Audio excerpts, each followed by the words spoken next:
Sitapur police बलात्कार के मामला में राधापुर निवासी विजय यादव ला गिरफ्तार करीस। जानकारी के अनुसार कापू थाना क्षेत्र अंतर्गत सलका निवासी एक युवती है कापू थाना में मामला दर्ज कराए रहीस के सीतापुर थाना क्षेत्र अंतर्गत राधापुर में अपन मामा के यहाँ इलाज कराए आए रहीस। जी हाँ, राधापुर निवासी विजय यादव है ओला शादी के झांसा दे के अनैतिक संबंध बनाईस और लगातार 2 साल ले लड़की ला शादी के झांसा दे के संबंध बनात रहीस। जब युवती है 8 महीना के गर्भवती हुईस त ओहर युवक ले शादी करे बर कहिस त युवक ह शादी करे ले मुकर गईस। तब लड़की ह एकर जानकारी कापू थाना में दिहिस, जेमा कापू पुलिस ह अनाचार के मामला दर्ज कर युवक विजय यादव ला गिरफ्तार करीस।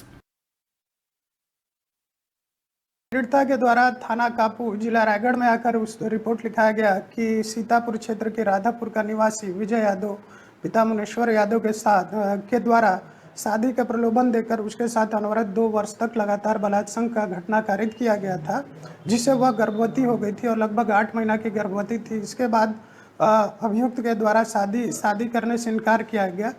जिस पर प्रथम दृष्टया 0 में FIR थाना कापू में पंजीबद्ध किया गया और चूंकि घटना क्षेत्र थाना सीतापुर का था तो अपराध क्रमांक 45/2023 धारा 376 2 पंजीबद्ध कर विवेचना में लिया गया और अभियुक्त को गिरफ्तार कर न्यायिक रक्षा में भेज दिया गया।